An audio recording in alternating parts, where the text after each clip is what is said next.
আসসালামু আলাইকুম। প্রিয় দর্শক, অন্য মঞ্চের আলাপচারিতায় আপনাদের সকলকে আমন্ত্রণ জানাচ্ছি। সুপ্রিয় দর্শক শ্রোতা, আসসালামু আলাইকুম। যে যেখানে আছেন ভালো থাকবেন সেটাই প্রত্যাশা করি। আজ একটি গুরুত্বপূর্ণ বিষয় নিয়ে আলোচনা করব। আলোচনাটা খুব সুখকর আলোচনা না, তবে আলোচনা হওয়া প্রয়োজন বলে আমি মনে করি। আলোচনার শিরোনামটা এরকম: শেখ হাসিনা কি সুরক্ষিত ছিলেন নাকি অরক্ষিত ছিলেন? এই বিষয়টা নিয়ে আলোচনা করব। আমার আলোচনার নির্যাস পেয়েছি আমি একজন বিদেশি সাংবাদিকের কাছ থেকে। ওই সাংবাদিক বিভিন্ন দেশের গোয়েন্দা সংস্থার সঙ্গে বিভিন্নভাবে কাজ করে থাকেন।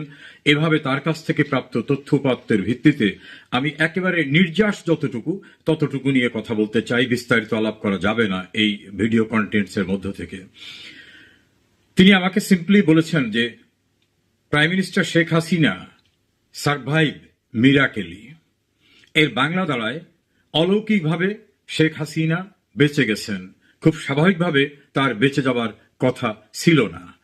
এই সাংবাদিক কোনোভাবেই আওয়ামী লীগ পক্ষ অবলম্বী না, তবে একটা বিদেশি সংবাদ সংস্থায় কাজ করেন এবং এই সঙ্গত কারণেই তিনি বিদেশি কয়েকটা গোয়েন্দা সংস্থার সঙ্গে সম্পৃক্ত। এর একটি গোয়েন্দা সংস্থা পৃথিবীর অত্যন্ত পাওয়ারফুল গোয়েন্দা সংস্থা। সেখান থেকে বিভিন্ন সোর্স থেকে তার প্রাপ্ত যে তথ্য সেটা তিনি আমার সঙ্গে কিছু কিছু শেয়ার করেছেন। সেই কিছু কিছু শেয়ারের অংশটা নিয়ে আমি কথা বলতে চাচ্ছি। যে শিরোনামটা আমি বললাম যে শেখ হাসিনা কি সুরক্ষিত ছিলেন নাকি অরক্ষিত ছিলেন, তার ভাষ্য অনুযায়ী দীর্ঘ আলাপচারিতার ভিতরে যে 2024 সালের নির্বাচনের প্রায় 6 মাস পূর্ব থেকেই শেখ হাসিনাকে মনিটর করছিলেন বিদেশি প্রভাবশালী একটি ছোট্ট দেশ কিন্তু প্রভাবশালী দেশের গোয়েন্দা সংস্থা, যারা সারা পৃথিবীতে খুব পাওয়ারফুল। তাদের শত্রু যে প্রান্তে থাকে সেই প্রান্তেই তারা আঘাত হানতে সক্ষম হন। এই পাওয়ারফুল দেশটার গোয়েন্দা সংস্থাকে বাংলাদেশে ডিপ্লয় করেছিল আর একটি বড় রাষ্ট্র, এবং তাদের ক্ষেত্র তৈরি করে দেওয়ার জন্য বাংলাদেশে প্রায় 7-8 বছর যাবৎ বিভিন্ন পর্যায়ে কাজকর্ম করত।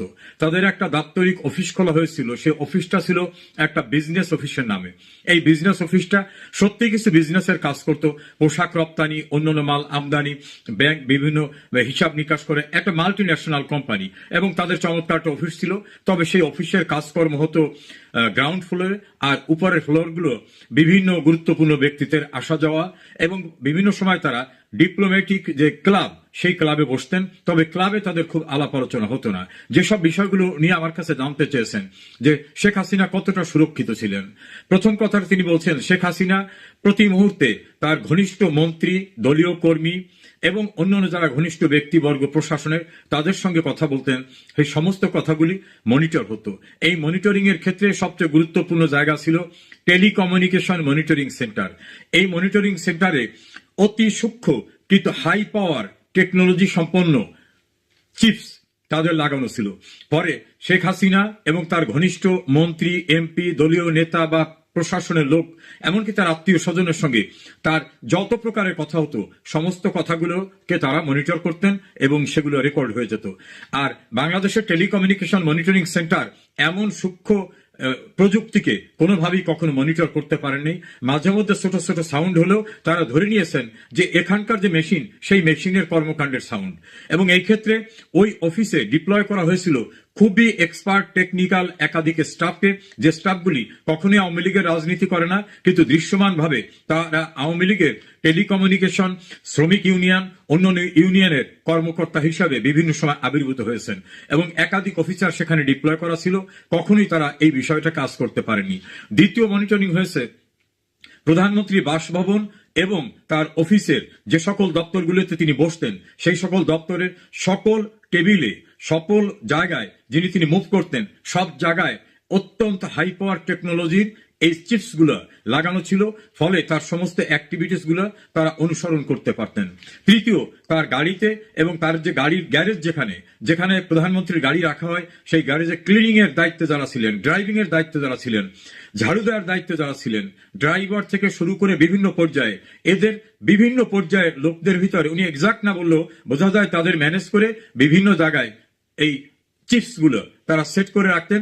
ফলে গাড়ি মুভমেন্টের সময় সমস্ত তথ্যাদি উপাধি তারা পেতেন।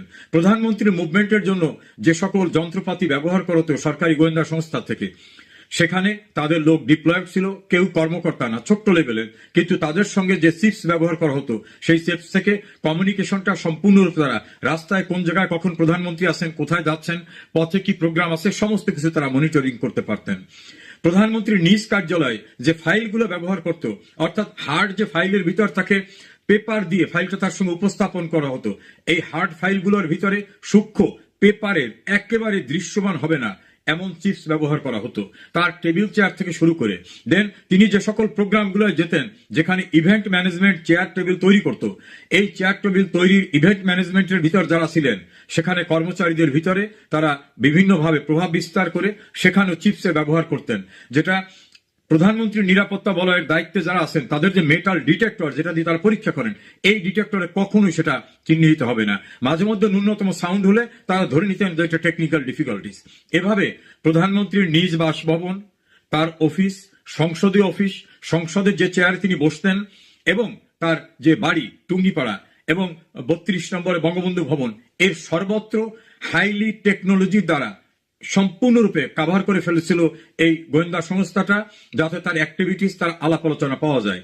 ফলে পলিটিক্যালি উনি কোন ডিসিশন নিতে যাচ্ছেন, কি কি করবেন, সেই বিষয়গুলো তারা টাইম টু টাইম মনিটর করে তাদের বিকল্প ব্যবস্থা করত। আর তাদের এই বিকল্প ব্যবস্থা মনিটরিং এর জন্য হাই লেভেল টেকনোলজির যে অফিসটি, সেটা বললাম যে একটা ব্যবসায়ী অফিস, মাল্টি ন্যাশনাল কোম্পানি, 3-4টা দেশের মিলে একটা কোম্পানির অফিস হিসাবে এটাকে তৈরি করা হয়েছিল বাড়িধারায়। সবাই জানতো বিদেশিদের ব্যবসায়ী অফিস, কিন্তু 5 অক্টোবরের পরে 5 দিন পরে সেই অফিসটির সমস্ত মালামাল তারা পুড়িয়ে ডিস্ট্রয় করে দিয়ে চলে যায়। ওই কোম্পানির এখন সেখানে কোনো সাইনবোর্ড পর্যন্ত নাই, কোনো কর্মচারীও সেখানে নাই। যদি কেউ বাইরে আউটসোর্সিং এর কাজ করতো, তারা সেখানে গিয়ে দেখে এই অফিসের কোনো কিছু নাই। এরপরে যে সবচেয়ে গুরুত্বপূর্ণ বিষয়টি, প্রধানমন্ত্রীর নিরাপত্তা বলয়ের জন্য যারা কাজ করেন, স্পেশাল সিকিউরিটি ফোর্স SSF, আলাদা একটা পুলিশ বাহিনী, DGFI এর যারা কর্মকর্তা এবং ফোর্স, NSI এর এবং পুলিশের স্পেশাল ব্রাঞ্চের, এর ভিতরে তারা দীর্ঘদিন চেষ্টা করে তাদের মনোনীত লোককে ডিপ্লয় করাতে সক্ষম হয়েছিলেন। এই ডিপ্লয়িং এর জন্য তারা রিকমেন্ড করাইছেন আওয়ামী লীগের গুরুত্বপূর্ণ নেতা, প্রশাসনের গুরুত্বপূর্ণ ব্যক্তিদের দিয়ে। তারাও হয়তো বুঝতে পারেন নাই যে আমি কাকে অনুরোধ করতেছি। এভাবে অনেক বিশ্বস্ততার জায়গাগুলিতে পিয়ন থেকে শুরু করে constable officer, field officer, reporting officer, এরকম ভাবে তৈরি করা তাদের লোকগুলি ঘিরে ছিল সর্বত্র। দেন তার নিরাপত্তার দায়িত্বে যারা ছিলেন, একেবারে গেট থেকে গণভবন, প্রধানমন্ত্রীর কার্যালয় সহ সকল গেটে গভীর রাতে গেটটি যিনি তার বাসার বন্ধ করে দিতেন, সেই বন্ধের সময়ও চেকিং হতো যে অ্যাক্টিভিটিসটা কি হচ্ছে।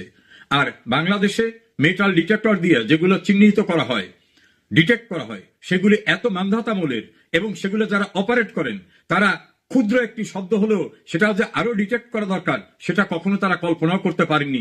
এমন ভাবে সূক্ষ্ম টেকনোলজি তারা ব্যবহার করেছেন।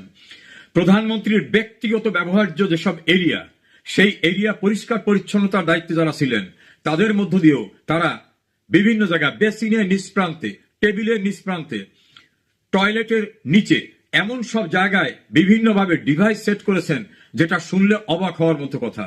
এবং এর মাধ্যমে তারা বলছেন যে বাংলাদেশে তাদের একটা গেটওয়ে ছিল, প্রধানমন্ত্রী রিলেটেড বিষয়গুলো ওই গেটওয়েতে যেত, গেটওয়ে থেকে তারা চেক করে সেইখান থেকে বাইরে পাঠাতো। এখানে একটা পার্ট হতো, সেখান থেকে কোন রকম এলোমেলো হয়ে গেলে, অস্পষ্ট হয়ে গেলে সেটাকে আবার শক্তিশালী করে তারা আবার ট্রান্সমিট করতো কনসার্ন এরিয়ায়।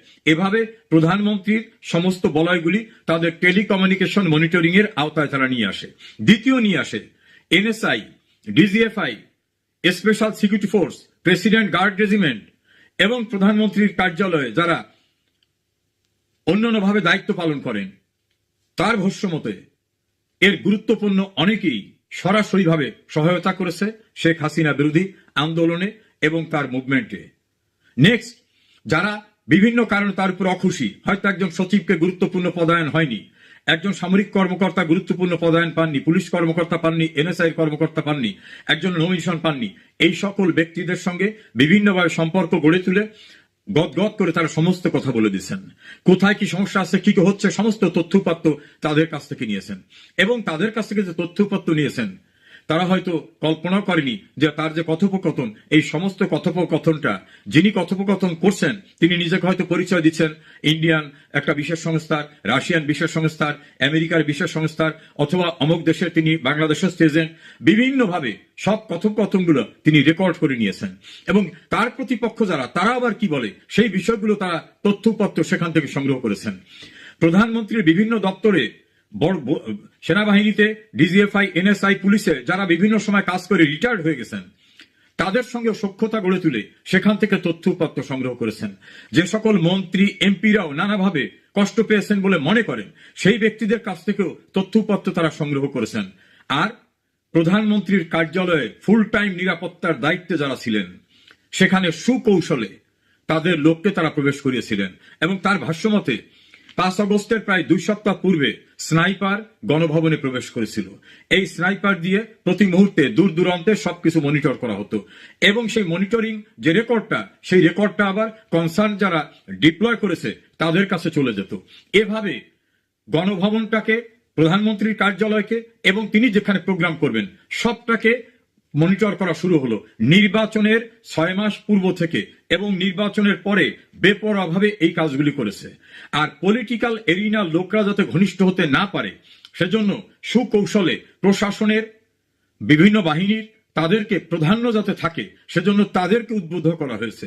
আরেকটি কথা তিনি বললেন, যে সকল কর্মকর্তারা বিদেশে ট্রেনিং এ যেতেন, পুলিশ, র্যাব, আর্মি, প্রশাসনের, তারা বিদেশে যাওয়ার পরে মনিটর করা হতো কে কোন দেশে যাচ্ছেন, সেখানে তাদের সঙ্গে কথা হতো, তাদের অনেককে সেখানে ম্যানেজ করা হতো, তাদের বড় বড় গিফট করে দেওয়া হতো, যে গিফট অস্বাভাবিক গিফট, সেই গিফটের মধ্য থেকে তাদের কাছ থেকে কি অবস্থা সরকারের, কেমন চলছে, দরদের সঙ্গে মানে পক্ষাশ্রিত অবস্থা নিয়ে কথা বলে সমস্ত তথ্যপত্র উদ্ধার করা হতো। আর ধীরে ধীরে তাদের সঙ্গে রিলেশন করে তারা দেশে ফিরে আসার পরেও তাদের সঙ্গে কথোপকথনের ভিতর থেকে তথ্যপত্র নিতেন। ছাত্র সংগঠনের ভিতরে একই কায়দায় দীর্ঘদিন ধরে এন্ট্রি আওয়ামী লীগের লোকদের ঢুকিয়ে দেওয়া হয়। একইভাবে প্রশাসনে, সিভিল অ্যাডমিনিস্ট্রেশনে, প্রধানমন্ত্রীর কার্যালয়ে, ডিজিএফআই এ, এনএসআই এ, স্পেশাল ব্রাঞ্চে এবং অন্যান্য জায়গায় এভাবে তারা তাদের লোককে সুকৌশলে ঢুকিয়ে দেয়। আমাকে প্রশ্ন করলেন যে আপনারা জানেন শেখ হাসিনার সময় যারা খুব গুরুত্বপূর্ণভাবে স্পেশাল ব্রাঞ্চের যে চিফ ছিলেন তার আশপাশে যে সকল কর্মকর্তারা ছিলেন তারা এখন কি অবস্থায় আছেন? আমি বললাম নিশ্চয়ই খারাপ অবস্থায়। বলল না, অনেকেই খারাপ অবস্থা নাই। সেনাবাহিনীর ভিতরে অনেকেই খারাপ অবস্থা নাই, অনেকে নানা কারণে রিটায়ারমেন্টে পাঠানো হলেও তাদেরকে বিভিন্ন জায়গায় প্রোভাইড করা হবে বা প্রোভাইড করা হচ্ছে। এভাবে রাজনীতিতেও যে সকল ব্যক্তিরা বিভিন্ন রকম দূরবর্তী দৃষ্টি দেখে কর্মকাণ্ডে যেতে পারত তাদের সম্পর্কে বিষিয়ে তোলার মতো বিভিন্ন রকম মেরুকরণে কাজ করত এই যে একটা মেটিকুলাস প্রোগ্রাম যারা করেছেন তাদের ভিতর থেকে। ফলে প্রধানমন্ত্রীকে তারা অনেকটা ডিপেন্ডেন্ট করে ফেলছিল প্রশাসনের উপরে এবং বিভিন্ন বাহিনীর উপরে। এই বাহিনীর যারা শীর্ষস্থানীয় কর্মকর্তা, আমাকে যিনি কথা বলেছেন তার ভাষ্য অনুযায়ী এদের 90% প্রধানমন্ত্রী শেখ হাসিনার লোক ছিলেন না। এমনকি শেখ হাসিনা বাংলাদেশ থেকে বেরিয়ে যেতে পারবেন নির্বিঘ্নে, এটাও যারা মেটিকুলাস ডিজাইন করেছিল তারা এটা কল্পনাও করেননি।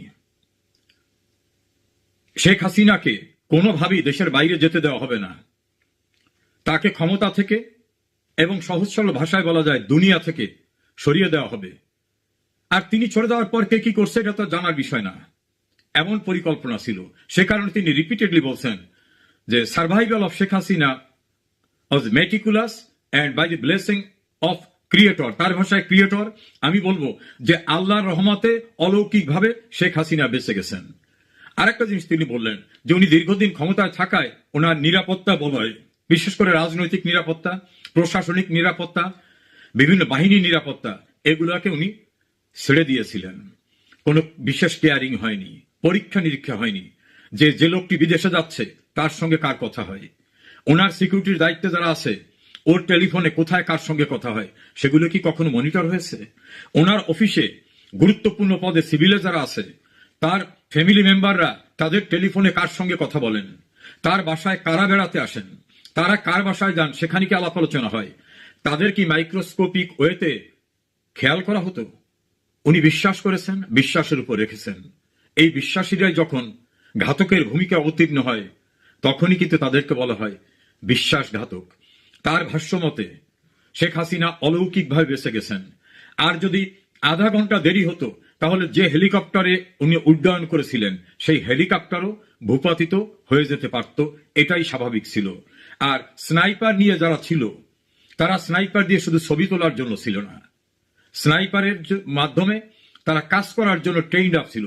এবং এই স্নাইপার গণভবনে প্রবেশ করেছে 5 তারিখে না, তার পূর্বেই গণভবনের ভিতরেই ছিল এবং সর্বত্রই তারা বিরাজমান ছিল। এই ভিতরে ঢুকে সবার সঙ্গে মিশে শেখ হাসিনার আস্থা অর্জন করে উনি বললেন যে ওনার ফাদারের হিস্ট্রিতে দেখা যায় তিনিও যাদেরকে বিশ্বাস করতেন শতভাগ বিশ্বাস করতেন, কিন্তু একটু দায়িত্বশীল জায়গায় যাওয়ার পরে যে এই বিশ্বাসী লোকগুলোকে যে মনিটর করতে হয়, স্তরে স্তরে তাদেরও যে পরীক্ষা করতে হয়, সেই পরীক্ষা নিরীক্ষা কি তাদের হতো? ওনার যারা ডিউটি করতেন গতানুগতিক ভাবে তারাই ডিউটি করে গেছেন, তাদের কি পরিবর্তন করা হয়েছে? নিত্য নতুন লোক আনা হয়েছে, সেই লোকদের পরীক্ষা করা হয়েছে, তাদের ব্যাকগ্রাউন্ড কি এগুলো পরীক্ষা করা হয়েছে? সবকিছু মিলে তিনি আরো কিছু ভয়ঙ্কর কথা বললেন। সেই কথাগুলি পাবলিকলি বলা সুখকর হবে না, সে কারণে বললাম না। তবে তার বক্তব্য রাজনৈতিকভাবে তিনি নির্ভরশীল হয়ে পড়েন নাই অনেকের উপরে। তিনি যাদের উপর নির্ভর করছেন তারাও অনেকে সেই রকম যোগ্যতা ছিল কিনা, অথবা তারাও বিরক্ত ছিল কিনা, অথবা তাদের দূরদৃষ্টি ছিল কিনা। প্রশাসনে যাদের উপর নির্ভর করেছিলেন তারা সুকৌশলে বিরাজনীতিকরণের দিকে যে তাদের মধ্য দিয়ে সবকিছু হোক এরকম চিন্তা চেতনা করছেন। বিভিন্ন বাহিনীর কর্মকর্তারা এমনকি ডিজিএফআই এবং এনএসআই এর ব্যাপারে সুনির্দিষ্ট করে বলছেন সেখানে টপ লেভেলে যারা ছিলেন এর অধিকাংশ ছিলেন এন্টি শেখ হাসিনা সেন্টিমেন্টের লোক, কিন্তু তারা তীব্রভাবে আওয়ামী লীগ করে সেখানে অবস্থান টিকিয়ে রেখেছিলেন এবং তাদের রিকমেন্ড কাদের দিয়ে করানো হবে সে ব্যবস্থাও করানো হয়েছিল। এভাবে তার ভাষ্য অনুযায়ী শেখ হাসিনা কার্যত সুরক্ষিত ছিলেন না, রাজনীতিতে না, প্রশাসনে না, ল এনফোর্সমেন্টে না, বিভিন্ন বাহিনীতেও না। তিনি ছিলেন সম্পূর্ণরূপে অরক্ষিত। তবে কোনো না কোনো কারণে তিনি অলৌকিকভাবে বেঁচে গেছেন। আমার বক্তব্য হয়তো তিনি অনেক ভালো কাজ করেছেন, সে কারণে অলৌকিকভাবে আল্লাহ তার কুদরতি শক্তি দিয়ে তাকে বাঁচিয়ে রেখেছে। আমি যে তথ্যপত্র শুনেছি লোম শিহরিত হওয়ার মতো, যে শেখ হাসিনার আশপাশে বিশ্বাসী লোকেরা বিশ্বাসঘাতকে রূপান্তরিত হয়েছিল। আমি জানি না এই তথ্যের সারবস্তু কতদূর, কিন্তু যা শুনেছি তাতে আমি আতঙ্কিত। আল্লাহ হেফাজত করুন, বঙ্গবন্ধুর কন্যাকে নিরাপদ রাখুন যেখানে যে অবস্থায় তিনি থাকুন।